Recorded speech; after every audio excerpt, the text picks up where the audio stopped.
again, history lovers. It's Tamsin Peach here, popping in to let you know some exciting news. That Katherine Biber, who helped make the award-winning series from a few years ago, The Last Outlaws, has just published a book on the same topic. It tells the story of First Nations outlaws Jimmy and Joe Governor, and then reveals how their case illuminates the origin story of the Australian nation. It's both a gripping work of historical true crime and a revealing examination of our nation at its birth. Here is Katherine Biber in conversation with Alicia Simmons, recorded at Glee Books in Geelong. Good evening, everyone. We've got a full house this evening, which is fantastic. I think this is many more people than we're anticipating, so well done you. My name's Heather. I'm lucky enough to be part of the Glee Books team. Before I get started, I'd just like to acknowledge that we're meeting on the lands of the Gadigal people of the Eora Nation and pay respects to elders past and present, as well as any other First Nations folk who might be joining us this evening. No matter what country we live, work or have travelled from, First Nations people are the original storytellers of that country, and it is an incredible privilege that that tradition endures today. On behalf of Glee Books and Simon & Schuster, it is my pleasure to welcome you here to celebrate The Last Outlaws by Katherine Biber. Yay! Katherine Biber is a distinguished professor of law at UTS. As well as being the author of several books, she also led the award-winning podcast The Last Outlaws. And joining her in conversation this evening is Alicia Simmons, a multi-award-winning scholar and writer who works at the interface of law and history. Her most recent book, Courting: An Intimate History of Love and the Law, is also an award-winning title. Please welcome Katherine and Alicia.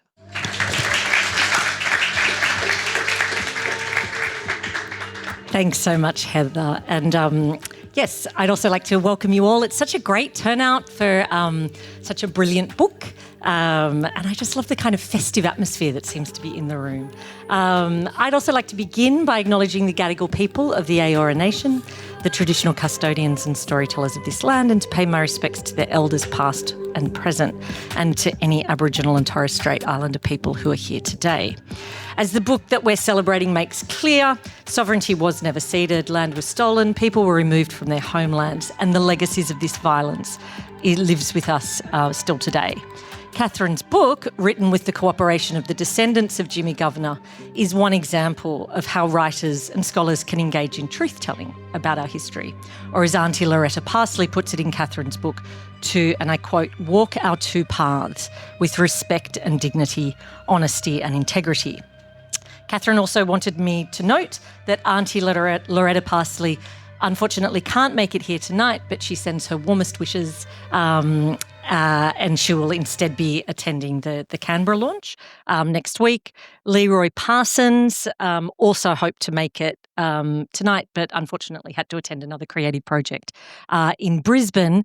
Leroy will actually be narrating Katherine's audiobook, so you can hear his lovely, deep, resonant voice there once that's released.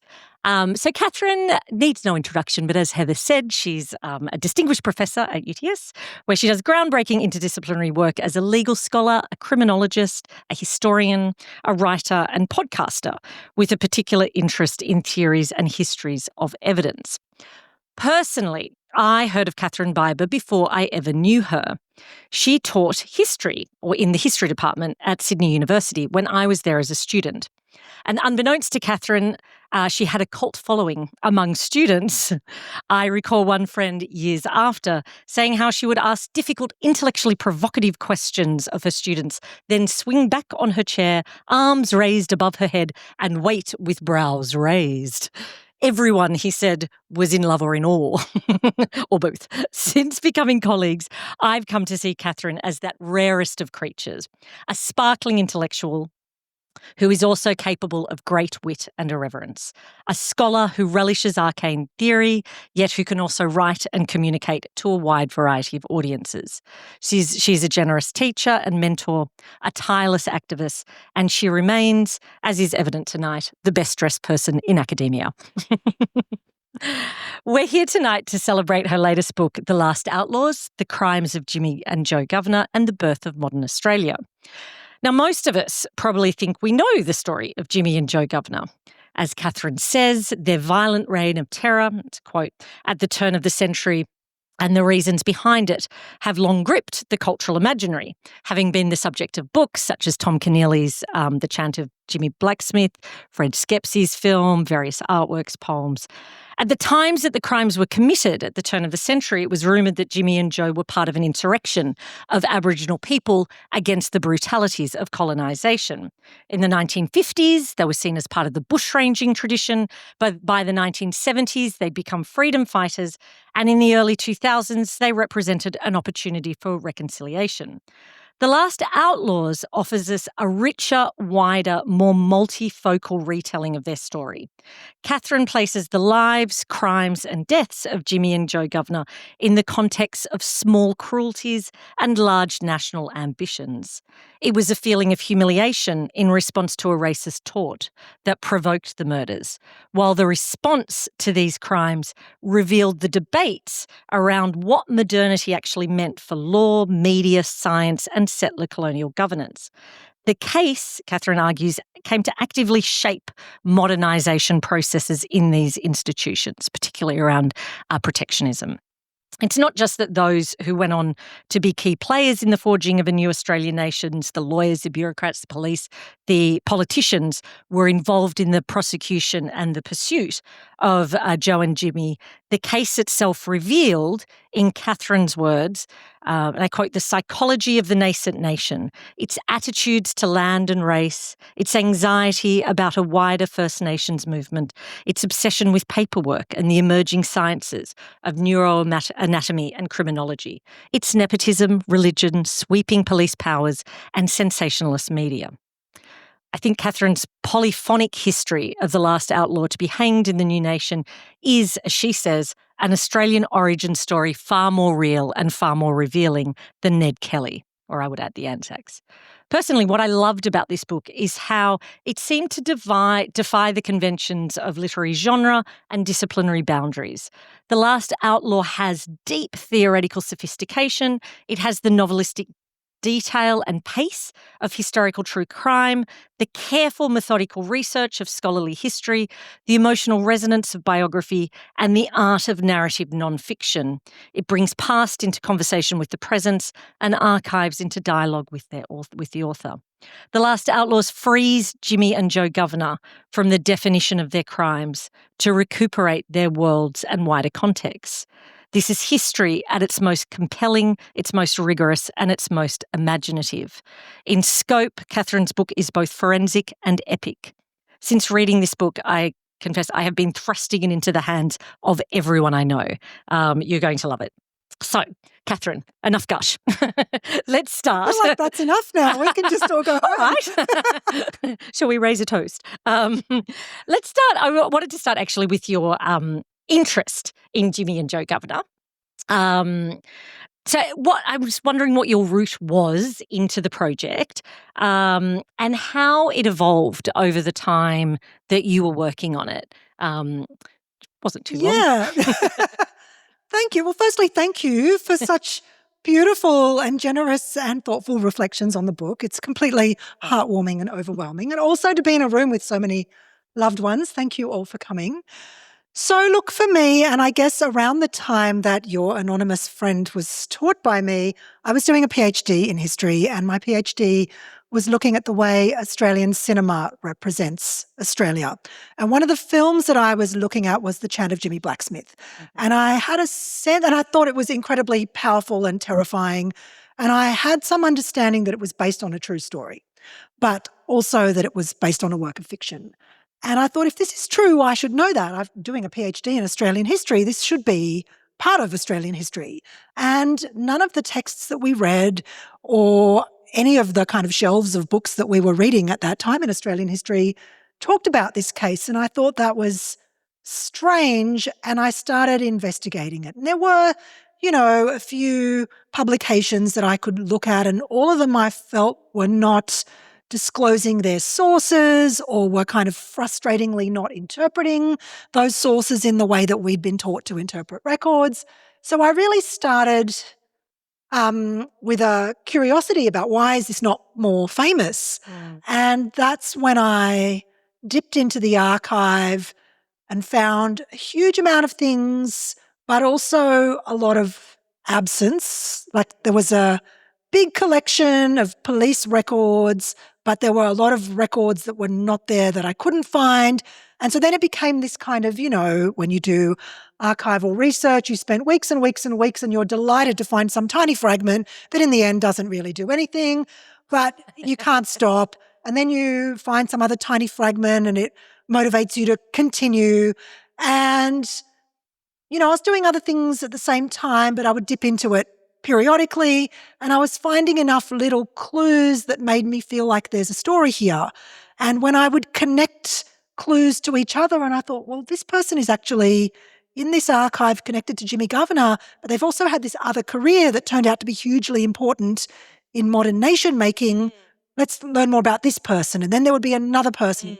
And so the kind of hypothesis gradually developed where I thought all of the people who were dealing with the Governor brothers also ended up being hugely important in so many nation-making institutions.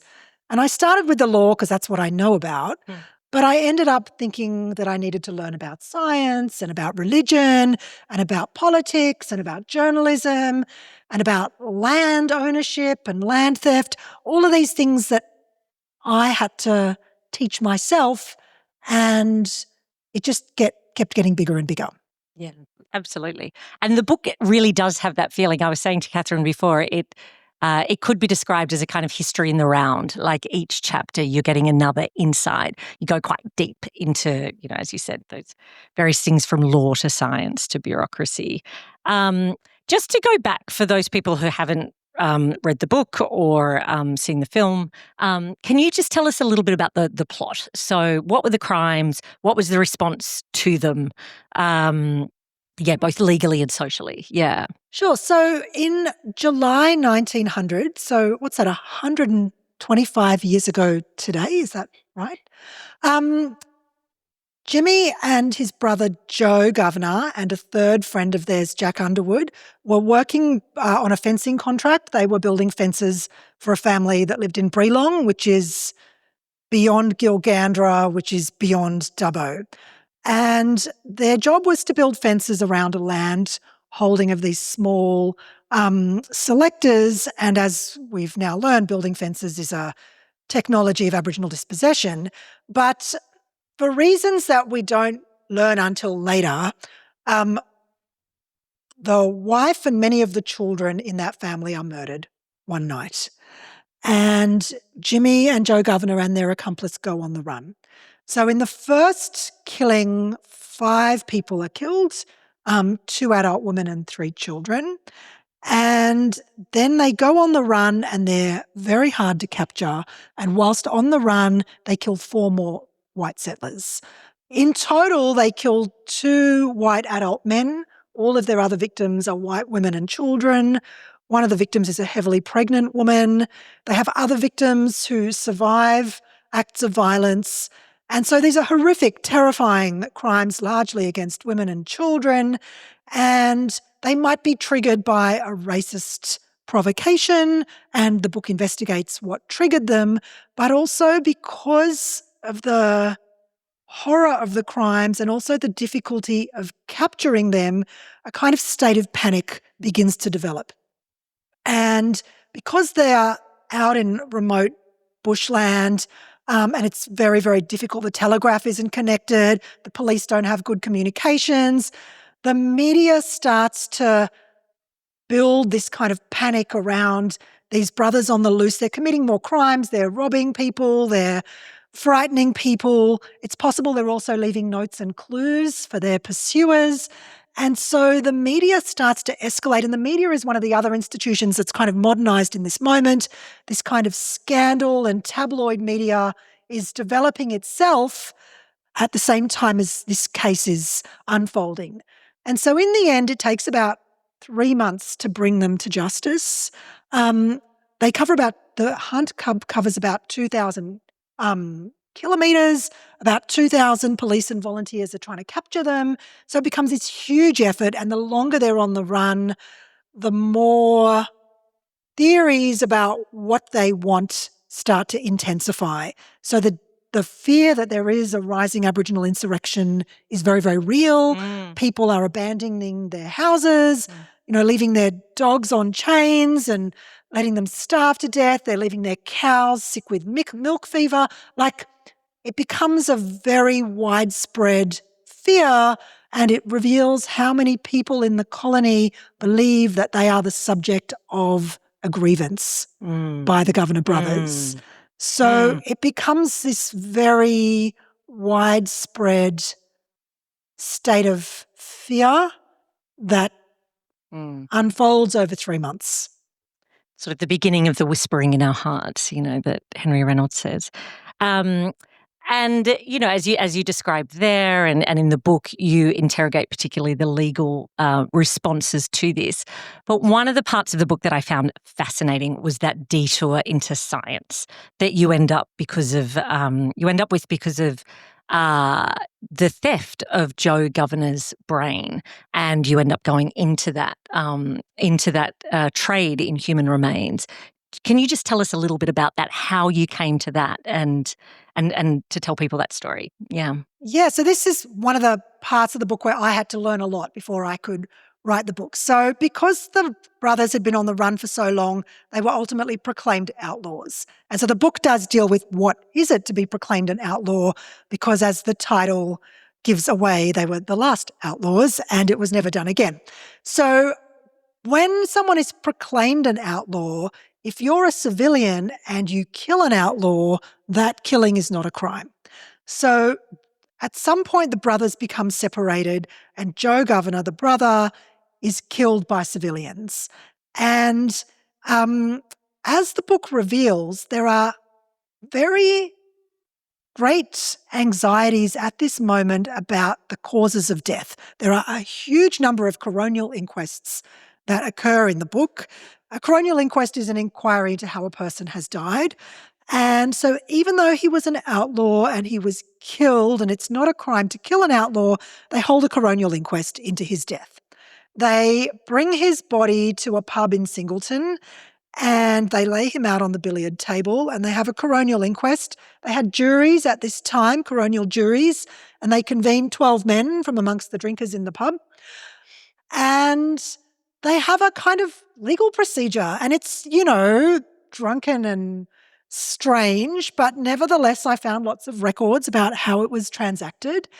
And at some point, the government medical officer gives evidence about his examination of the body of the deceased to talk about who he is, how he died. And that man, who was a well-known local doctor, removed Joe Governor's brain and a part of his skull, possibly other organs, and he sent them to the University of Sydney. And that's where the story connects the Governor brothers with the world of science, because at the University of Sydney, the Department of Anatomy is just new. They've brought anatomists out from Edinburgh to learn about how to be good anatomists, and they're interested in what the body can teach us about humanity and the full spectrum of humanity. And so his brain enters a global body trade, and a study is conducted on his brain. It's not clear what we really learn from that study about the spectrum of humanity, but nevertheless, in that part of the book, we learn about the scale of this body trade, because in writing that chapter, I tried to find Joe Governor's brain in a collection, and I don't think it's a spoiler to say that I didn't find it, but it took a long time to learn about the scale of these collections filled with Indigenous remains, but also the remains of other humans and also the remains of other non-human creatures, and these vast hoardings of undocumented remains, and also the kind of contemporary labour of First Nations activists who are today trying to locate and repatriate their old people. And Joe Governor is just one of probably thousands and thousands of people whose remains were desecrated in what these men, and they are very famous scientists even today, what they believed what they were doing in the name of modern science. Yeah, it's an extraordinary part of the story. I really wasn't expecting it. Um, so there's a moving look. I think it's a very moving description that I actually want to read out. I know we haven't had a reading, but it's such a beautifully written book that I feel like it's nice to give you a sense of how well Katherine writes. But in this description, Katherine narrates her meeting with Auntie Loretta and being given a fence post that Jimmy Governor split.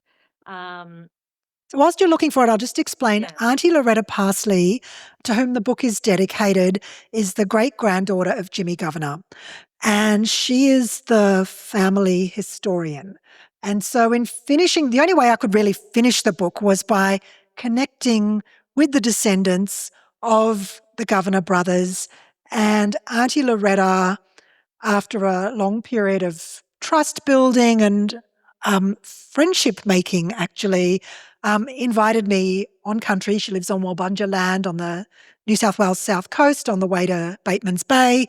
And so I think what you're going to read is from the first time I went to her place and she had something she wanted to show me. All right. So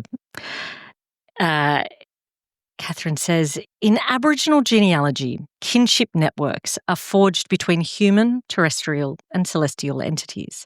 And these are important in understanding the interconnection of family, country, and spirit.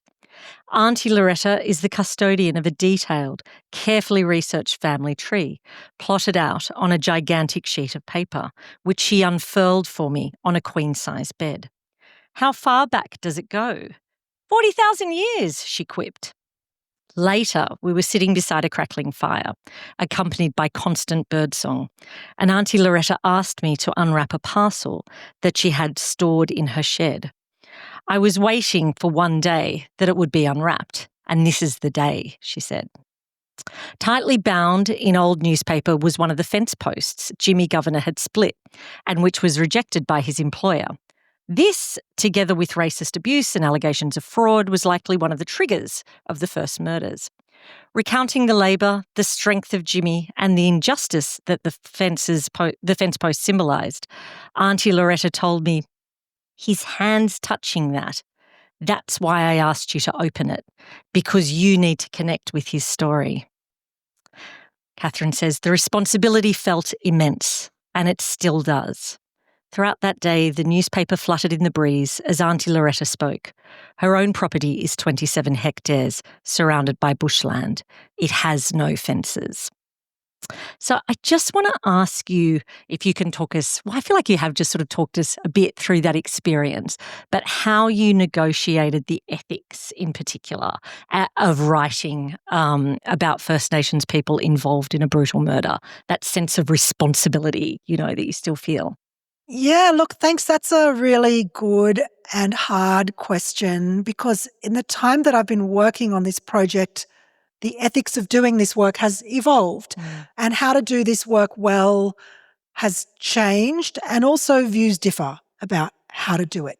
And, the language has changed around whether it's consultative or Indigenous-led or whether they have sovereignty over the archive. And so I thought carefully about all the different concepts that we use today and also about who tells what stories. And of course, I could not have written this book without the endorsement of the family, and the book is endorsed by the family, and I'm very grateful and touched by that. But I think it's important to say that that didn't come easily or quickly, and a lot of time and care and love really went into building trust with the family.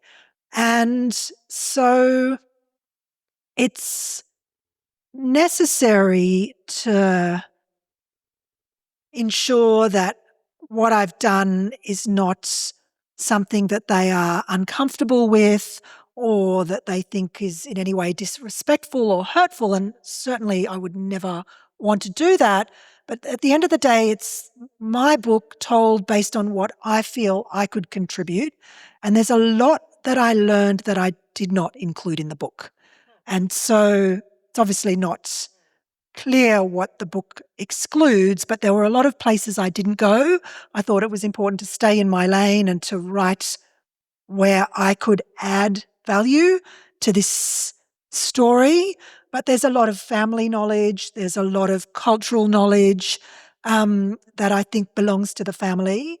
And particularly, I mean, you mentioned Leroy Parsons, who's narrating the audiobook, and he's a theatre maker. His production of The Visitors is opening shortly at the Queensland Performing Arts Centre. That's why he's in Brisbane now. But he may wish to make creative work from this story, and it's his family. And there are a lot of directions that I've not gone in so that he would do it the way he wants to do it.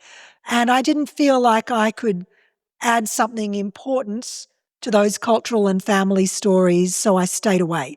So part of the ethics was having the trust of the family and being careful and respectful, but also part of it was stepping away from part of the story and leaving it for them to tell the way they want to tell if they want to.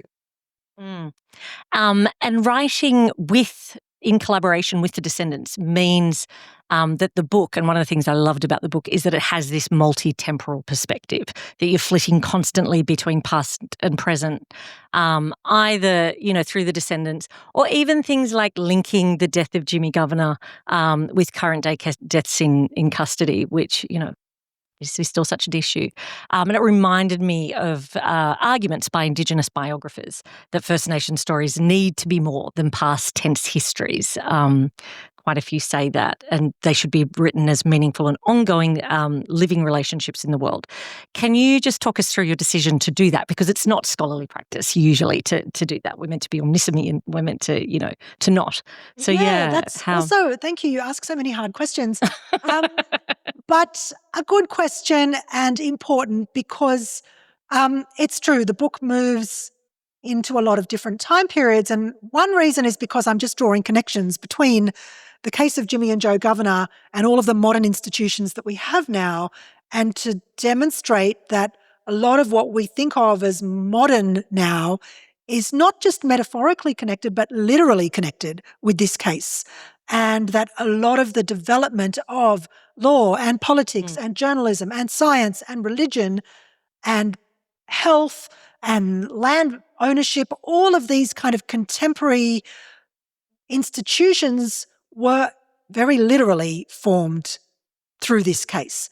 So the jumping around in time is to try and demonstrate that, but also maybe to remember that I wrote the book more or less now in a current moment.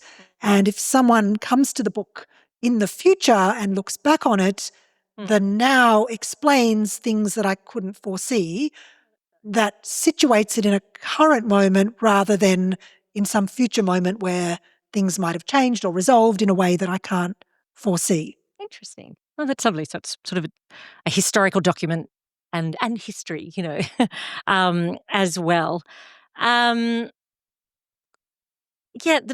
other thing that I wanted to talk about, and this is probably less difficult and more gushy, is that, The Last Outlaws is distinguished from so much history because it's a deeply peopled story. Small biographies of almost every character appear on its pages, giving flesh and agency to vast structures and processes like protectionism and the rule of law.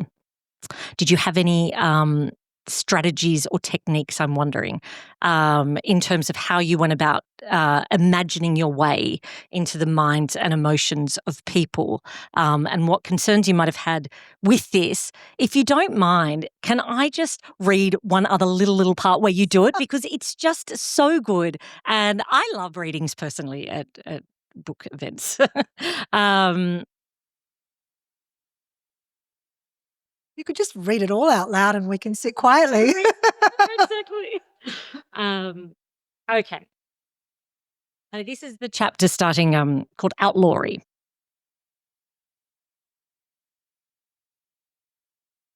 The Attorney General's housekeeper, Mrs. Chestnut, entered with a tea tray. Bernhard Ringrose Wise didn't notice her. He was contemplating a tower of papers, and it brought him considerable satisfaction. He found administrative tasks the most attractive of official duties. That's a quote. Portrayed by cartoons in the bulletin as Ringnose, tethered like a cow by a nose ring to Sir Henry Parkes, Wise was mainly regarded as a brilliant failure. He had blue eyes, all promise and no delivery. Uncommonly handsome, he had blue eyes that were tended as evidence of his insincerity, or by his admirers, his frankness. Can I say, this book is like incredibly theoretically sophisticated, it's dense, it's brilliant, but it's also so witty, the way you do when a friend writes a book, you read the book in their voice. I read this book with Katherine's voice the entire way through and just love the fact that it was punctuated by these witticisms throughout. So that's sort of what I meant. Okay, I'll go on with Bernhard. Bernhard was an unusual political character for his times. A student and admirer of the English economists and social reformers Sidney and Beatrice Webb, Wise was forging a bespoke political tendency of his own, drawing from elements of Fabian socialism, free trade ideology, liberalism and secular welfare reform. Still, the Australian Socialist League called him a capitalist lawyer politician, and his Free Trade Party colleagues thought him a traitor. With many admirers but few friends, the only thing everyone agreed on was his physical beauty. Handsome as the hero of the female novel, they said, beautiful as an army of banners. And that's a quote. So talk me through that. How did you go, what was your process of going into these characters and bringing them out as characters, you know? Thank you. It's lovely to hear it read in your voice, actually. It's much funnier that way. So look, in writing the book, I realised it's just crowded with all of these important white men, and it was quite hard for me to remember which was which because, a lot of them look the same to me. And so I needed to really animate them as people. And a lot of them, like Bernard Wise, he was the Attorney General and he's actually been hugely influential. He was one of the key figures in getting the numbers for federation over the line. So the fact that we even achieved federation is largely down to him.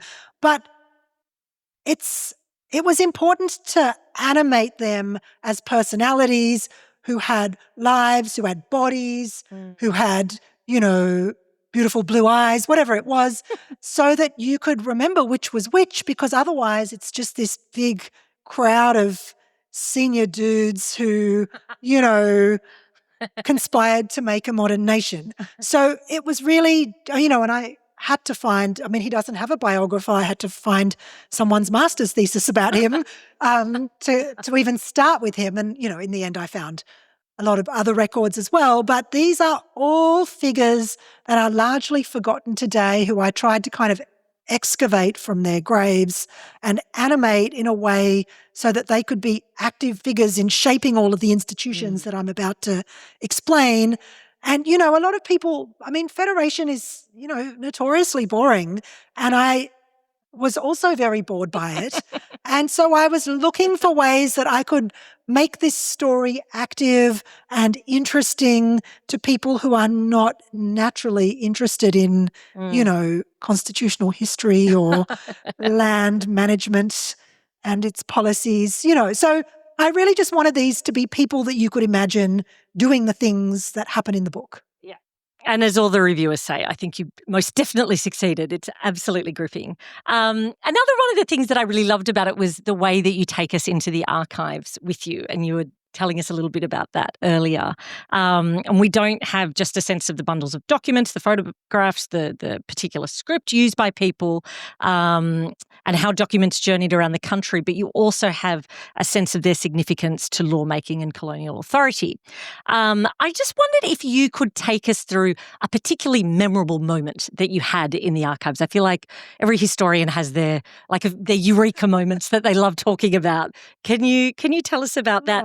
And the other thing I was wondering with this actually is how it interacted with your previous work on paper, documents, archives, like how it extends upon that or interacts with that. Yeah.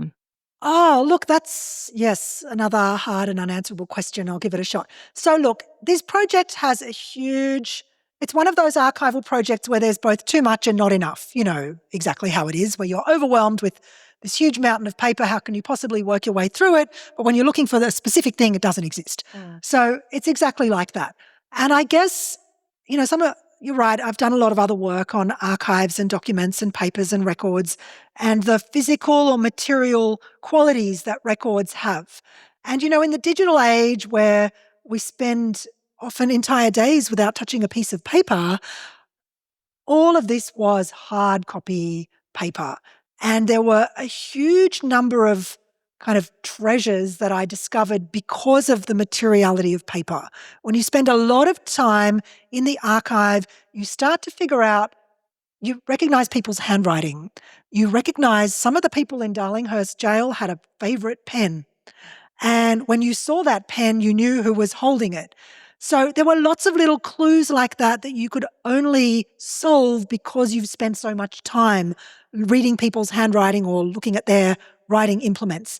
So there was a lot of that. And, I don't know, so many things to say about that. There's a very important record that was a prison diary kept by the prison warders who did duty over Jimmy Governor whilst he was waiting to be executed.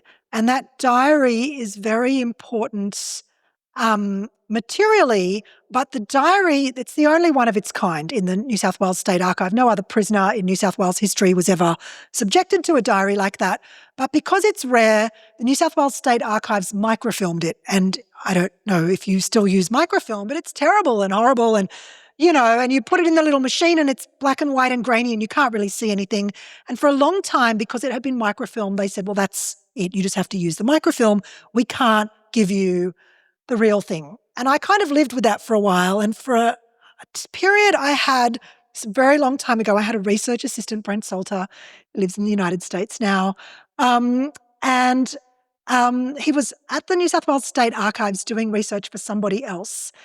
And he was this kind of young, handsome guy with glasses and he'd hang out down the front chatting to the archivists. And one day he just said to them, oh, can I have a go at this Jimmy Governor diary? And they gave it to him. And he called me from the payphone. This is how long ago it was. He put 20 cents in the payphone. He goes, I've got the diary. And I said, are you serious? Anyway, I said, have you got a camera? He goes, I've got my good camera, because he was doing a project for Bruce Kircher and Bruce Kircher funded a good camera. So he photographed every single page in full colour. And once I saw it, it was completely unrecognisable from the microfilmed. And I could see the pen colour. The governor of Darlinghurst Jail had a favourite blue pencil. And every time he initialed it, I could see that. But also I could see that every Friday, because I got out my 1900 calendar, every Friday there was another initial in the corner. And I recognised that handwriting. And it was the Comptroller General of Prisons, who was like the most senior administrator in the whole Department of Prisons. And he saw the diary, but I also saw that he was visiting Jimmy Governor in the condemned cell. There's another record of all of the visitors. And he was visiting Jimmy Governor on specific days that coincided with specific legal events. But I also learned that 10 years earlier, when Jimmy Governor was 15, the Comptroller General of Prisons had been the superintendent on the Vernon training ship, which was a prison for boys on Sydney Harbour. And when the Comptroller General was the superintendent of the Vernon, he wrote the admission sheet for Jimmy Governor when he was 15 years old. And so they'd met 10 years earlier. So 10 years later, when Jimmy Governor's awaiting his execution, that same man is visiting him and signing this diary every Friday where they're watching him, every 8 hours and filling out their observations. So yes, these are all individual finds, but when you connect them to all of the other things, you start to see a system of bureaucracy and surveillance that kind of rises up from the records when you've spent enough time with them. And I feel like that is a great promo for slow history, as well, like very slow history. But, you can't join all that up unless you do take time. Like good books take time, and this is a fabulous book. Look, not all historians are literary writers, but you are, most definitely. I think that there's extraordinary pace, dialogue, character description and wit in The Last Outlaws. I just wanted you to tell us a little bit about your writing practice. So, how do you do it, Katherine? It's amazing. But also, like, what writers do you admire? And who did you imagine the audience to be? Oh my God, Sorry, these too questions hard? stop very hard. Yes, so like most writers, the practice is a huge amount of procrastination and then a last minute panic. So I just did that, and eventually I gave myself a deadline and I stuck it on the wall next to where I write, and I would tick things off as I wrote them. And if I didn't have enough ticks, I would just flagellate myself invisibly and privately.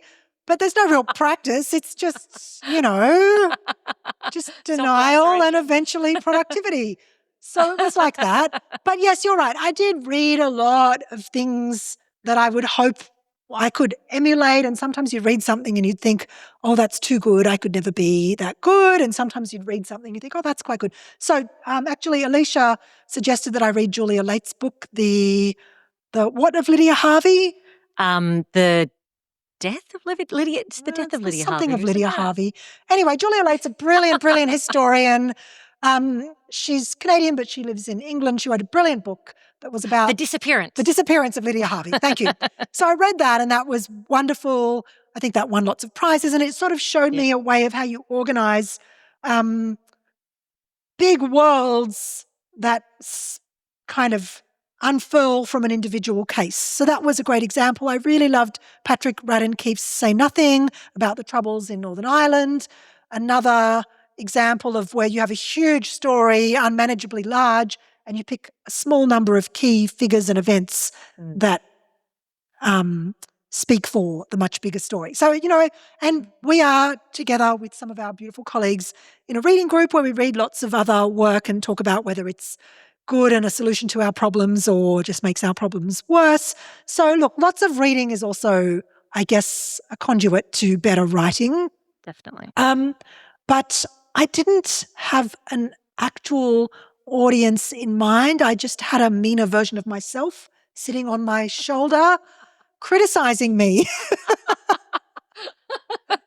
I mean, I did find voice really interesting in the book, the way that it goes from what could be historical true crime, just even in some of the parts that I just read out then. And then you go into your voice as an academic, and then suddenly we're on a road trip with you, around to all these places with you and your son. We have a definite sense that there is not an omniscient narrator, there is a specific individual, and we learn a lot about you there. So you didn't think through voice? Did that just come naturally? Was that just people sort of talk about needing to find the right voice for the right story, as though this is something that you consider. Personally, I've never considered it with my writing. Like I was always like, great, did it. But yes, how did you? Brilliant writer. Everyone should read Alicia. No. I think she writes amazing and it seems effortless and probably it is in your case. So yes, look, finding a voice, obviously, a lot of trial and error and obviously lots of drafts that I will never, ever show anybody. But, that's right. It's the first time I've situated myself in the book. I'm not very much in the book, don't worry. It's not about me. But I did go on a road trip with my son. My son is here tonight, about 4 feet taller than he was. At that time, thank you for coming, Julian. You've been on this journey nearly as long as I have. So, look, putting myself in it at all was a big step. And then the publisher at some point wanted me to situate myself even more in the introduction. They didn't call it a positionality statement, but I think that's what they were asking me, like, who am I to be writing this book? And I did have to do, I think it's just 1 paragraph, don't worry. But, just even animating myself as a person made me cringe. And so I did it just a tiny bit for the reason that I mentioned earlier, which is that it's me doing this work now and another person doing it differently at another time would and should do it differently.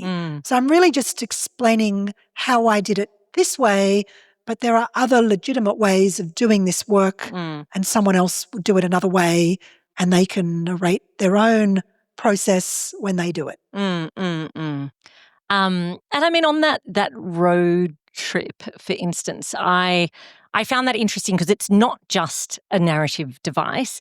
It's part of what I think is something wonderful about the book, which is your focus on place. You know, place is just so important, I think, in the way that you tell the story.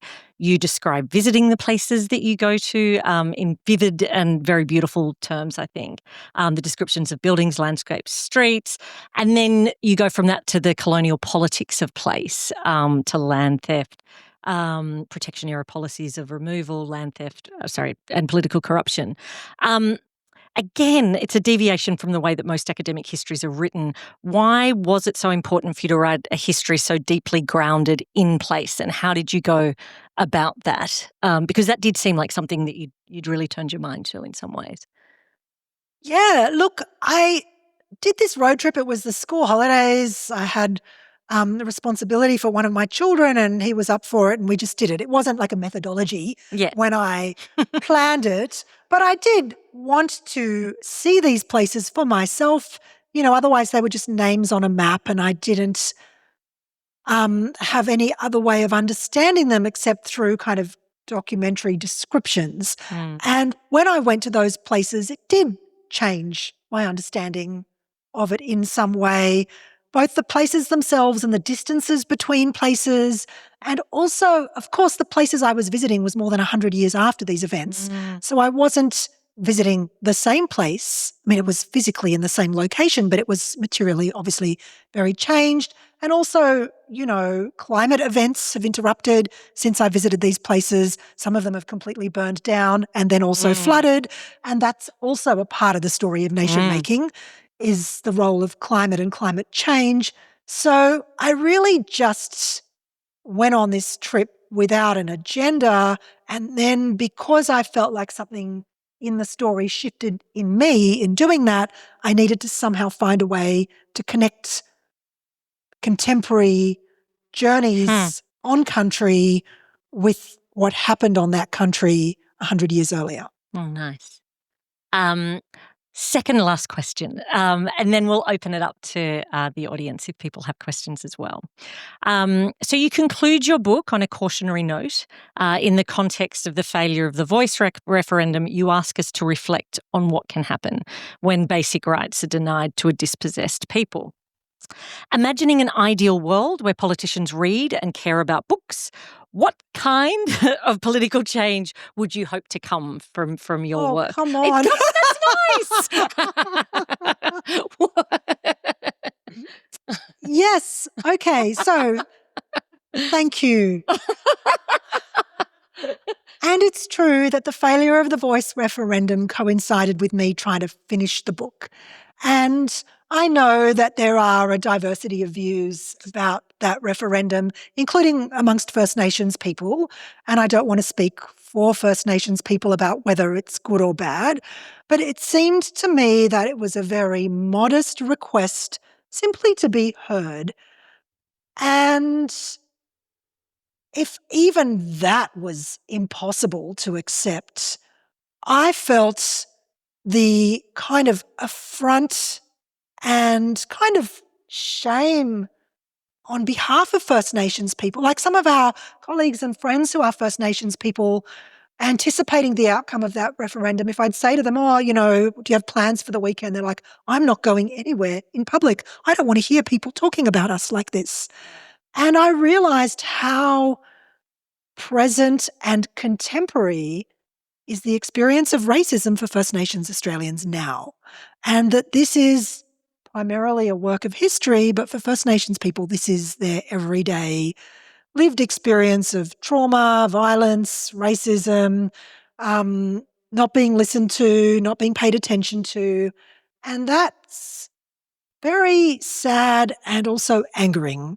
And so I would really just like people who want to read the book to sit with that for a while and understand that there is a contemporary legacy for First Nations people of these events that happened 125 years ago and earlier. Wonderful. Can I just thank Alicia who's with such huge generosity and love and good humour done this. I'm really grateful, and I think she's done a beautiful job. So can we also thank Alicia? History Lab.